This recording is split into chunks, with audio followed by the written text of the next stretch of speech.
할렐루야. 도시에서 뻐꾸기 소리를 듣기가 쉽지가 않습니다. 뻐꾹뻐꾹하는 이 소리를 여러분 아마 다 기억하실 것입니다. 그런데 저희 집에서는 날마다 이 뻐꾸기 소리를 들을 수 있습니다. 밥이 다 되면 쿠쿠하고 밥솥이 웁니다. 우리나라는 뻐꾹뻐꾹 우는데 이 서양에서는 쿠쿠 쿠쿠 이렇게 운다고 합니다. 뻐꾸기는 겨울엔 따뜻한 동남아로 내려갔다가 봄날이 되면 찾아오는 철새입니다. 5월 하순에서 8월 상순에 이 알을 낳습니다. 문제는 뻐꾸기는 집을 짓지 않고 다른 새의 둥지에다가 알을 낳는 소위 탕란을 합니다. 여러분 탕란이라고 들어보셨어요? 주로 우리나라 텃새인 박새, 개개비, 맷새, 노랑떼, 까치의 집에다가 이 뻐꾸기가 알을 낳아서 박새나 개개비 등은 이 뻐꾸기 새끼의 유모 역할을 감당한다고 합니다. 문제는 뻐꾸기가 박새나 개개비 둥지에 알을 낳으면 박새나 개개비의 알과 새끼는 뻐꾸기에게 밀려서 비참한 치유를 맞는다고 합니다. 제가 자료사진 8장을 준비했습니다. 한번 보여주시기 바랍니다. 저게 뻐꾸기 사진입니다. 그 다음에 사진이요. 자, 요거는 이제 박새나 저건 노랑떼 까치 사진입니다. 박새나 개개비, 노랑떼 까치 이런 사진입니다. 저렇게 생겼어요. 자, 그 다음 사진 보여주시기 바랍니다. 문제는 지금부터입니다. 이제 박새가 알을 낳았어요. 지금 위에 보면 알이 4개가 있는데 크기가 다릅니다. 이 3개는 박새의 알이고 큰 놈이 바로 이 뻐꾸기 알이에요. 박새가 자기 알을 품고 있다가 이제 먹고 살아야 되잖아요. 잠깐 외출한 사이에 뻐꾸기가 저 박새 집에 와서 알을 탁 낳고 도망가 버립니다. 외출해서 돌아와서 박새가 보니까 내가 3개를 낳았나 4개를 낳았나 가물가물하거든요. 자, 그러니까 뻐꾸기 알도 자기 알인 양 잘 품어서 부화를 시킵니다. 문제는 뻐꾸기 알이 보통 이틀, 3일 전에 부화가 돼요. 그러면 이게 신생아 때는요, 하루 이틀이 엄청 차이가 나거든요. 그리고 뻐꾸기가 등치가 2배, 3배 더 큽니다. 그러니까 그 알 바로 밑에가 잘 보이지는 않습니다만은 하얀 알을 지금 밀어내는 거예요. 이 뻐꾸기가 부화가 돼서, 먼저 부화가 돼서 부화되지 않은 박새 알을 둥지 뒤로 밀어내는 것입니다. 심지어는 부화가 됐어도 새끼가 작아서요, 이 박새 새끼를 밀어냅니다. 자, 그래서 오른쪽 위에 보면 이 알이 깨진 것이에요. 비참하게 죽습니다. 자, 그리고 마지막 사진은 자, 큰 놈하고 조그만 새가 있는데요. 사실은 저 큰 새가 뻐꾸기 새끼고 작은 새가 이 박새나 이 개개비 어미입니다. 어미가 지금 이 새끼에게, 뻐꾸기 새끼에게 음식을 갖다 먹이는 장면입니다. 저렇게 커버립니다. 자, 뻐꾸기가 둥지에서 박새와 개개비의 새끼를 밀어내는 이유는 박새의 둥지가 너무 작기 때문에 본능적으로 박새의 알이나 새끼를 밀어내서 비참한 치유를 맞이하게 하는 것입니다. 박새의 크기가 14.5cm 가량이랍니다. 평균 14cm 정도예요. 그런데 뻐꾸기의 평균은 30cm가 넘고 보통이 33cm까지 큰다고 합니다. 자, 그러니까 한 달 자란 뻐꾸기 새끼가, 아까 보셨죠? 한 달 자란 뻐꾸기 새끼가 다 큰 이 박새나 이 개개비보다 더 크게 된다는 것이. 이처럼 동물의 세계는 약육강식의 세계입니다. 불행히도 이런 동물적인 본성이 인간에게도 존재한다는 것이.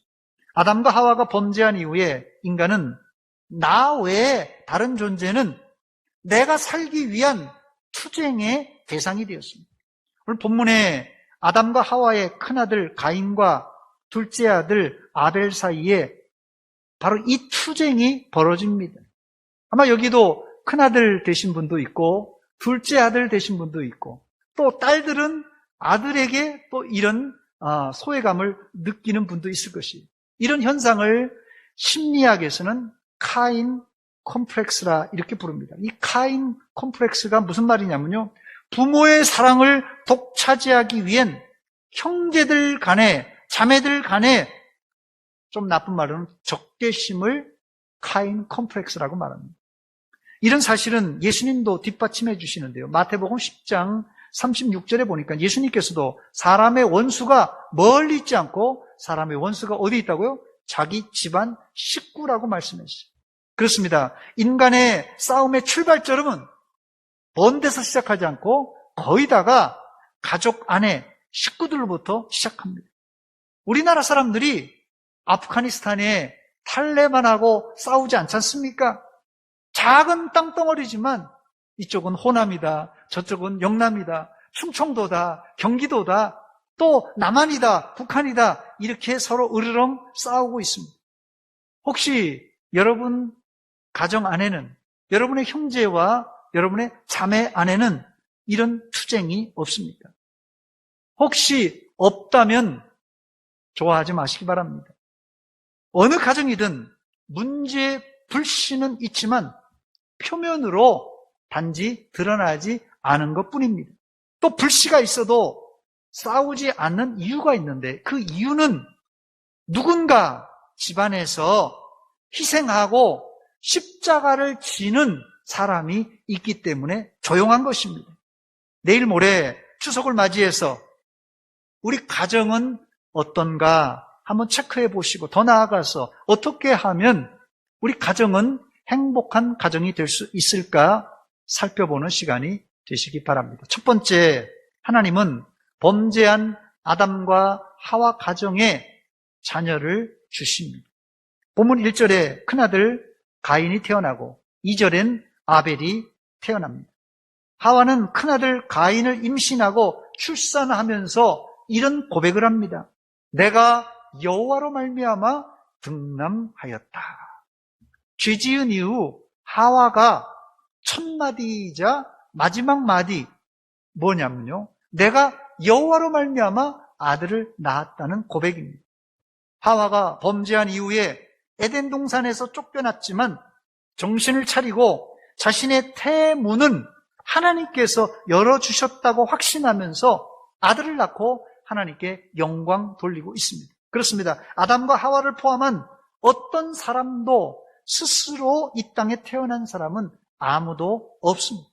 하나님께서 이 땅에 우리를 태어나게 하셨다는 것이, 이것이 하나님의 은혜요, 부모님의 은혜입니다. 아담과 하와가 몇 살에 가인과 아벨을 낳았는지는 성경에 기록이 없습니다.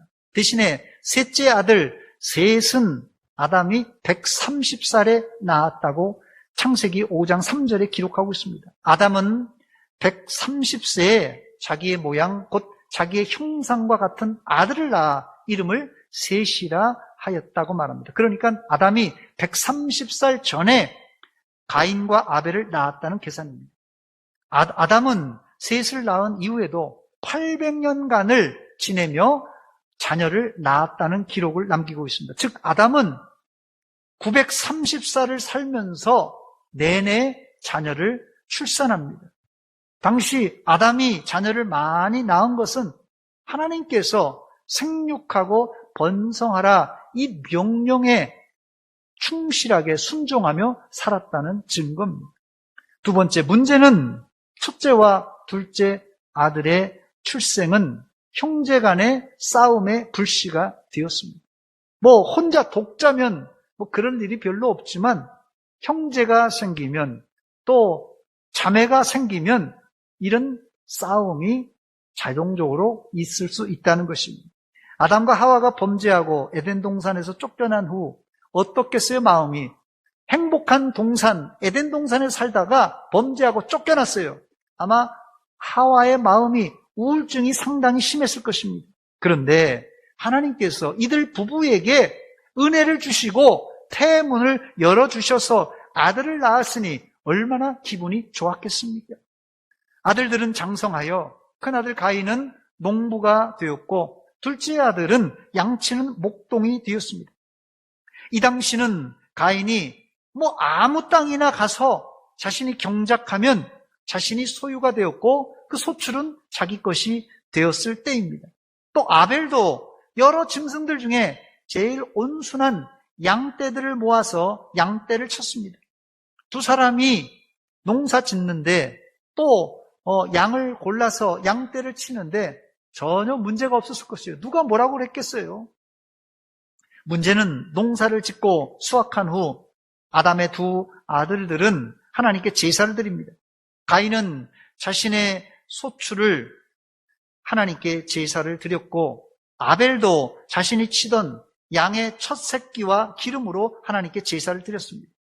이 제사가 성경에 기록된 최초의 제사인데 기록은 없지만 아마도 아담이 먼저 가인과 아벨 앞서 제사를 드렸을 것이라 우리가 가정할 수 있습니다. 아마도 이 아버지의 본을 보고 가인도 아벨도 제사를 드렸을 것입니다. 문제는 하나님께서 형 가인의 제사는 받지 않으시고 동생 아벨의 제사만 받아주셨습니다. 이때 가인이 기분이 많이 안 좋았어요. 기분이 안 좋을 정도가 아니라 안색이 변하고 막 화가 솟구쳐 나왔습니다. 본문 5절입니다. 가인과 그의 재물은 받지 아니하신지라 가인이 몹시 분하여 안색이 변했다고 말합니다. 여기 재물을 받지 아니하신지라 했는데요. 이 재물을 받다라는 단어는 히브리어로 샤하라는 단어입니다. 이 받다라는 단어의 원 의미는 본다라는 동사에서 나왔어요. 자세히 본다 이런 뜻이 재물을 받다라는 뜻이에요. 근데 여기는 부정문으로 쓰였기 때문에 받지 않았다라는 뜻이에요. 그러니까 이 말은 의역하면 보지 않았다 그런 뜻입니다. 더 나아가서 이 말을 좀 자연스럽게 의역하자면 하나님이 가인이 드린 재물을 거들떠 보지도 않았다 이런 뜻입니다. 그래서 지금 가인이 안색이 변하여 화를 내고 있는 것입니다. 그런데 이 상황에서 가인은 화를 내면 안 됩니다. 오히려 가인은 겸손하게 하나님이 왜 내 제사와 제물은 받지 않으셨는가 이걸 고민하고 자기를 살피고 잘못이 있다면 회개해야 되는 상황입니다. 그런데 우리나라 속담에도 방귀 낀 놈이 성낸다고 가인은 자기 성찰과 회개보다는 화를 분출했습니다. 그런데 이 구절을 잘 읽어보면 하나님이 가인의 재물만 받지 않은 것이 아닙니다. 사실은 가인 자체를 받지를 않았습니다. 본문 5절을 제가 다시 읽습니다. 가인과 그 재물은 받지 아니하신지라 그랬습니다. 가인과 재물을 받지 않으신 것이에요. 반대로 아벨과 그의 재물은 받으신 것입니다. 왜 이런 일이 벌어진 것입니까? 그 이유를 성경은 정확하게 기록하고 있는데 가인의 행실이 좋지 않았기 때문에 그렇습니다. 안색이 변한 가인을 보고 하나님께서 직접 물으십니다. 본문 7절입니다. 네가 선을 행하면 어찌 낯을 들지 못하겠느냐? 무슨 말입니까? 네가 선을 행하지 않고 악을 행함으로 내가 너의 재물과 너를 받지 않겠다라는 뜻입니다. 이 사실을 요한 사도는 이렇게 말합니다. 요한일서 3장 12절 말씀 보니까 가인같이 하지 말라. 가인같이 하지 말라. 그는 악한 자에게 속하여 그 아우를 죽였으니 어떤 이유로 죽였느냐? 가인이 동생을 죽인 이유가 뭐예요? 자기 행위는 악하고 그의 아우의 행위는 의롭기 때문에 이 동생을 죽였다는 것이에요. 냉정하게 생각하면 하나님께서 가인을 책망한 이유는 가인이 미워서가 아니라 가인에게 한 번 더 기회를 주시기 위해서입니다. 즉 이번 제사는 이번에는 너를 받지 않았지만 다음에 선을 행하고 회개하고 똑바른 마음으로 제사를 드리면 내가 받겠다는 약속입니다. 그런데 가인은 어떻게 행동했습니까? 세 번째, 가인은 동생 아벨을 죽였어요. 본문 8절입니다. 가인이 그의 아우 아벨에게 말하고 그들이 들에 있을 때에 가인이 그의 아우 아벨을 쳐 죽이니라. 애초에 가인은 제사엔 관심이 없었고 단지 자신이 제사를 드리면 하나님이 받으시고 하나님이 자신을 칭찬할 줄 알았습니다. 여기서 가인이 몰랐던 것이 있는데 가인은 하나님이 절대 평가자라는 사실을 몰랐습니다. 이게 무슨 말입니까? 가인은 만약에 동생 아벨이 이 땅에서 사라지고 나면 하나님이 자신의 제사를 받아주실 것이라고 착각했습니다. 그래서 동생 아벨을 제거한 것이에요. 하나님은 절대 평가자이십니다. 즉, 둘 다 깨끗한 손으로 제물을 드린다면 둘 다 하나님께서 제사를 받아주시고 만약에 둘 다 엉터리 제사를 드린다면 둘 다 불합격시킬 것입니다. 그런데 가인은 동생만 사라지면 하나님이 이제 자기 제사밖에 없으니까 자기 제사를 받아주실 줄 착각했던 것이 그리고는 자기가 하나님의 사랑을 독차지하려고 했습니다. 이게 바로 가인 컴플렉스입니다. 그런데 이런 현상은 가정뿐만 아닙니다. 교회와 직장과 학교에서도 사람이 모이는 모든 공동체 안에서 생길 수 있는 이런 현상입니다. 이런 현상을 쉬운 말로는 라이벌 현상이라 이렇게 말할 수 있습니다. 좋은 의미에서 라이벌은 서로가 긴장시켜 상생하면 둘 다 발전할 수 있지만 이것이 심해지면 심지어 사람도 죽이게 된다는 사실입니다. 가인은 우발적이지 않았어요. 결코 우발적이지 않고 아주 치밀하게 범죄 계획을 세우고 실행에 옮겼습니다. 다시 8절을 제가 읽습니다. 가인이 그의 아우 아벨에게 말하고 그들이 들에 있을 때에 가인이 그의 아우 아벨을 쳐 죽이니라 그랬어요. 가인은 아버지, 어머니, 아담과 하와가 보지 않는 이 조용한 들판으로 아벨을 유인한 후에 거기서 죽입니다. 이런 범죄 과정은 주로 면식범들이 하는 행위입니다. 범죄 전에 미리 아우에게 말을 걸어서 내가 너를 해칠 마음이 없다는 이렇게 안심을 주고 조용한 곳으로 불러내서 그를 죽인 것입니다.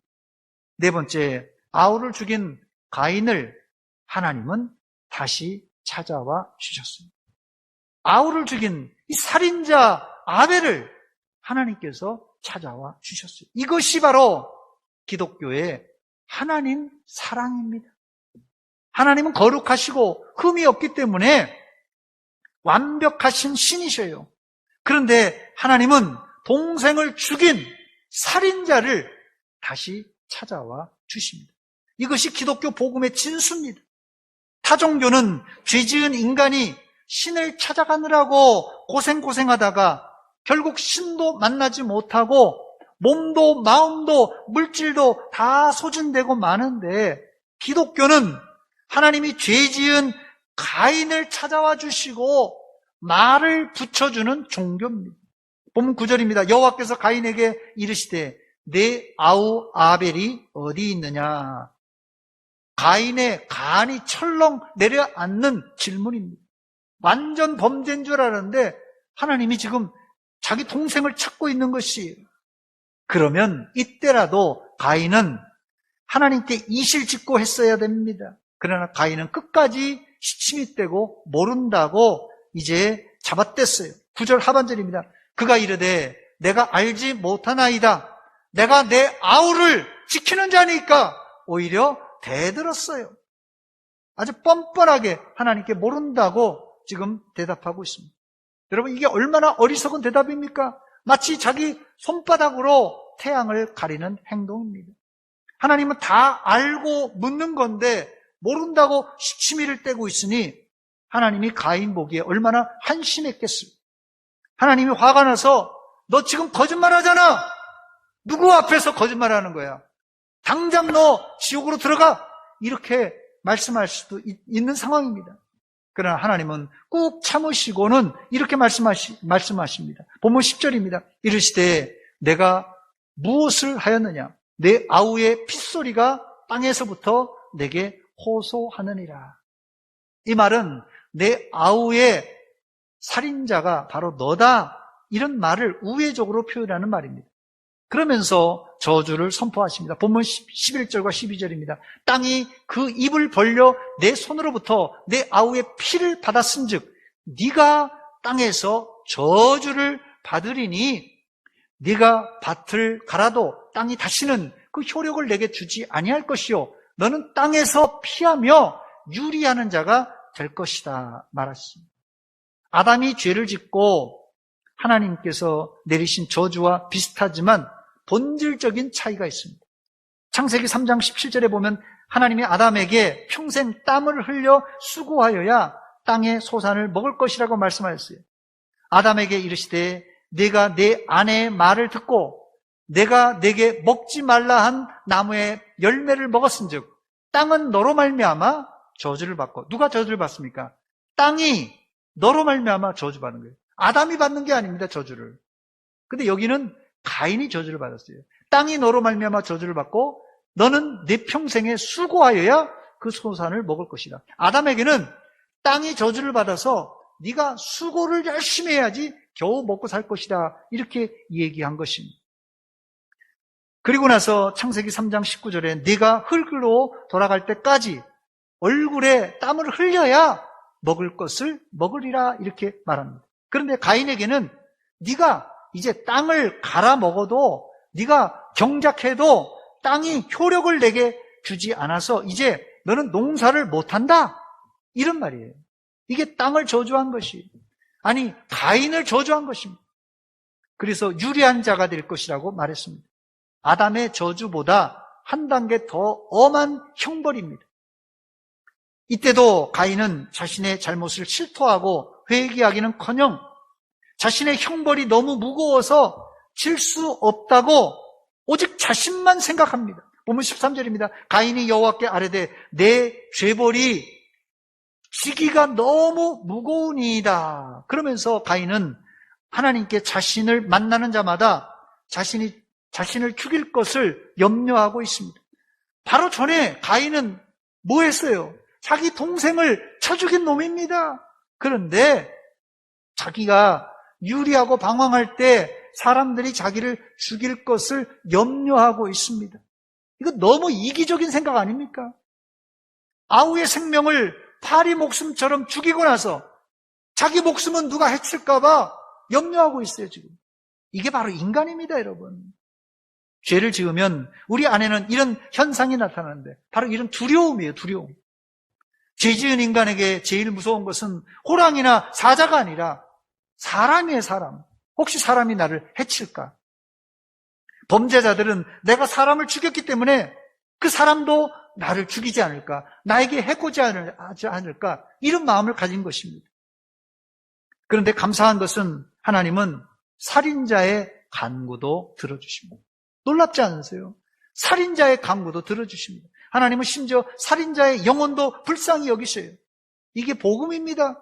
이게 하나님의 사랑입니다. 교도소에 수감된 사람들, 특별히 살인자는 뭐 뿔이 2개 달린 아주 험상궂은 사람이라고 생각할 수 있는데 오히려 의외로 살인자들이요, 제가 교도소에 몇 번 가서 살인자들을 보면 얼굴도 잘생겼고 또 키도 늘씬하게 잘 크고 어떨 때는 굉장히 소심하게 보이기도 하고 모질지 못한 사람들이 많습니다. 어떻게 저 사람이 살인을 했을까 할 정도로 의심이 가는 사람들이 있어요. 우리가 가인이 아우를 죽였다고 손가락을 가인에게만 이제 우리가 향한다면 자칫 우리가 죄 없는 자가 되는 것처럼 우쭐할 수 있습니다. 앞서 말씀드렸듯이 인간은 누구나 경쟁 구도 속에서 부모의 사랑을 독차지하려고, 하나님의 사랑을 독차지하려고 심지어 뭘 저지른다고요? 살인까지도 저지르는 사람들이에요. 그러나 놀랍게도 하나님은 살인자 가인에게도 안전을 보장하는 증표를 주십니다. 본문 15절입니다. 여호와께서 그에게 이르시되 그렇지 아니하다. 가인을 죽이는 자는 벌을 7배나 받으리라 하시고 가인에게 표를 주사 그를 만나는 모든 사람에게 죽임을 면하게 하시니라 그랬어요. 하나님은 가인을 죽인 자는 벌을 7배나 받을 것이라고 엄하게 경고하며 가인을 지금 보호하고 있어요. 가인이 누구예요? 살인자예요. 지금 살인자를 하나님께서 보호하고 계십니다. 이것이 하나님의 사랑이고 하나님의 은혜입니다. 여섯 번째, 끝으로 아담의 가정은 장남이 차남을 죽이는 콩가루 가정이었어요. 그러나 하나님은 아담에게 세 번째 아들 셋을 주시며 믿음의 가정을 이어가게 하셨습니다. 가인과 아벨이 각각 하나님께 제사를 드렸다면 세 번째 아들 이 셋이 태어난 이후에는 예배 형태가 좀 바뀝니다. 가인 단독적으로, 아벨 단독적으로 제사를 드렸다면 이제 셋이 태어난 이후에는 가족들이 한자리에 모여 함께 하나님을 부르며 예배하기 시작했습니다. 이것이 성경에 나오는 최초의 가정예배 혹은 공예배의 기록입니다. 본문 26절입니다. 셋도 아들을 낳고 그의 이름을 에노스라 하였으며 그때에 사람들이 비로소 여호와의 이름을 불렀더라 그랬어요. 여기 보면 셋이 에노스라는 아들을 낳았을 때 사람들이 비로소 여호와의 이름을 불렀다는 기록이 있습니다. 아담 가정의 대가족 예배 혹은 공적 예배의 기록입니다. 사람을 죽인 살인죄는 무슨 말로 해도 용서가 안 되는 아주 흉측한 사건이에요, 살인은. 그런데 꼭 살인을 해서 사람을 죽이는 것은 아닙니다. 다시 말씀드립니다. 꼭 살인을 해서 사람을 죽이는 것은 아닙니다. 예수님은 형제를 미워하는 행위도 살인이라고 말씀하셨어요. 우리 가정에도 사람을 죽이는 살인은 없을지라도 형제를 미워하고 자매를 미워하고 부모에게 못된 짓을 하는 자식이 있을 수 있습니다. 사실 우리 모두는 본능에 충실한 인간들입니다. 그러나 인간의 윤리와 도덕 그리고 예절로 이걸 가리고 있어서 그렇지 이 윤리와 도덕의 껍질을 벗고 예절의 껍질을 벗겨버리면 인간은 다 본능에 충실하게 된다는 것이. 이렇게 되면 누구든지 가인같이 뻐꾸기 역할을 감당할 수 있다는 것이. 그래서 하나님은 십계명에다가 내 부모를 공경하라고 명시했던 것입니다. 십계명에다가 아침에 일어나면 아침 먹어라, 또 화장실 가고 싶을 때는 화장실 가라, 또 피곤할 땐 잠자라, 이런 거 기록되어 있지 않습니다. 이것은 본능적으로 하는 행동이기 때문에 그렇습니다. 이건 짐승들도 하는 거예요. 졸리면 자고, 배고프면 먹고, 이건 짐승도 하는 것입니다. 물론 어느 정도는 본능적으로 우리가 어머니가 본능적인 모성애를 가지고 자녀들을 양육할 수 있어요. 또 자녀들도 본능적으로 자기를 낳은 부모를 공경하고 섬길 수 있습니다. 그런데 여러분, 본능에는 한계가 있습니다. 본능에는 한계가 있어요. 예를 들면 자기가 손해보는 일이 생기면 본능적으로 엄마, 아빠, 형님, 동생 하다가도 본능적으로 이건 본능이잖아요. 어머니, 아버지, 아들, 형, 동생, 누나, 언니, 이건 다 본능이에요. 그런데 이 본능적으로 행동하다가도 자기에게 손해보는 일이 생기면 언제든지 본능은 돌변할 수 있습니다, 여러분. 그래서 하나님은 우리의 본능을 통제하기 위해서 뭘 주셨어요? 바로 십계명 주신 거예요. 계명을 주신 것이에요. 그래서 이 계명이 본능을 이기는 것이에요. 내 본능적으로 하자면 예배 시간에도 내 마음대로 누워있기도 하고 내 마음대로 하고 싶고 떠들기도 하고 본능적으로 할 수 있잖아요. 근데 그걸 통제하기 위해서 법을 준 거예요. 이게 십계명입니다. 그래서 계명이 본능을 이기는 것이에요. 그런데 예수님이 십자가에 달려 돌아가신 이후에는 우리는 이 계명을 넘어서 믿음의 법을 지켜야 합니다. 여러분, 부모 공경, 형제 사랑은 절대 본능적으로 할 수 없는 하나님의 계명입니다. 아니, 이제는 우리가 예수님의 십자가를 통과했기 때문에 이제는 이것이 믿음의 덕목이 된 것입니다. 말씀을 마칩니다. 본문에서 가인에게 저는 이 말씀 묵상하면서 큰 아쉬움이 있습니다. 가인의 진짜 실패는 아울을 죽인 살인죄보다 살인한 후에 그의 태도가 더 문제입니다. 하나님은 가인에게 그의 죄를 알면서 묻는데도 가인은 모른다고 오리발을 내밀었고, 거기에다가 하나님이 아울을 죽인 증거까지 다 제시해 주셨는데도 잘못했습니다. 내가 잘못했습니다. 회개합니다. 이런 마디가 한마디도 성경에 기록되어 있지 않습니다. 단지 가인은 사람들이 나를 죽일까봐 염려된다고 하나님 도와주세요, 이 말만 나옵니다. 얼마나 이기적인 가인입니까? 얼마나 이기적인 이런 인간입니까? 이게 가인만이 아니에요, 여러분. 바로 우리 안에도 이 가인과 같은 이런 본능이 있다는 것이. 추석을 맞이하여 우리 가정의 행복은 가인 같은 뻐꾸기를 가정에서 없애는 게 아닙니다. 가인 같은 뻐꾸기를 없애려면 다 없애야 돼요. 가인 같은 뻐꾸기가 있을지라도 그들을 품어주고 그들과 함께 셋 이후에, 이 세 번째 아들 셋 이후에 사람들이 했던 것처럼 어떻게 했죠? 하나님을 함께 예배하는 것입니다. 끝으로 가정 문제의 실마리를 푸는 이 세 단계, 이 세 가지를 말씀드리고 말씀을 맺겠습니다. 첫 번째는 가족끼리라도 자신의 잘못을 시인하고 회개해야 됩니다. 여러분, 내가 부모니까 뭐 자식들에게 이렇게 해도, 내가 형이니까 동생에게 이렇게 해도, 내가 언니니까 동생에게 이렇게 해도, 내가 자식이니까 부모에게 내가 이렇게 해도 뭐 다 괜찮겠지. 보통 이렇게 본능적으로 생각해요. 이게 본능입니다.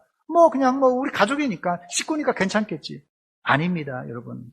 심지어 가족끼리라도 잘못했을 때는 잘못을 시인하고 회개해야 됩니다. 이게 행복한 가정으로 가는 지름길이에요. 두 번째는 본능이 아니라 하나님 말씀에 따라서 순종하여 부모 공경, 형제 사랑을 실천해야 됩니다. 다시 말씀드립니다. 우리가 본능으로 가정을 꾸미는 가정이 있습니다. 본능으로. 이게요, 좋을 때는 다 좋아요, 본능으로 할 때는. 그런데 이게 이해 타산이 걸릴 때는 이 본능이 이제 다 기본적인 게 다 나오는 거예요. 가인과 같은 마음이 다 나오는 것입니다. 이래서 콩가루가 되는 거예요. 특별히 콩가루가 아니라 우리 안에 이런 것들이 다 숨겨져 있는 것입니다. 그래서 어때의 기준에 따라서요? 하나님의 말씀, 이 말씀의 기준에 따라서 부모에게 효도하고 형제 사랑해야 됩니다. 마지막 세 번째, 서로 허물이 있지만 용서하고 함께 하나님의 이름을 부르면서 함께 예배드리는 가정이 되시기 바랍니다. 이번 추석에 여러분의 가정에 이 세 가지를 잘 실천함으로 믿음의 명문 가정 되시기를 주의 이름으로 축원합니다. 그런데 이건 다시 말씀드립니다. 본능으로 안 됩니다. 오직 하나님의 은혜와 예수 그리스도의 십자가의 사랑과 용서로 가능한 것이에요. 세 가지를 꼭 기억하시기 바랍니다. 하나님의 은혜, 예수 그리스도의 십자가의 사랑, 용서, 이것으로 바로 여러분의 가정을 명문 가정으로 만드는 것입니다. 여러분의 가정에 사랑과 용서가 있는 그런 행복한 추석 명절이 되시기를 주의 이름으로 축원합니다. 기도하겠습니다. 하나님 우리 아버지, 은혜와 사랑을 감사드립니다. 추석을 맞이하여서 우리의 가정을 돌아봅니다. 아담과 하와, 가인과 아벨의 이 복잡한 역학관계 속에 있는 우리 가정, 하나님 불쌍히 여겨주시고 하나님 말씀에 입각하여 예수 그리스도의 십자가의 사랑과 용서에 입각해서 우리 가정이 재구성되게 하시고 다시 재창조되게 하시다 명문 가정, 행복한 가정 되게 하여 주시옵소서. 예수님의 이름으로 기도합나이다. 아멘.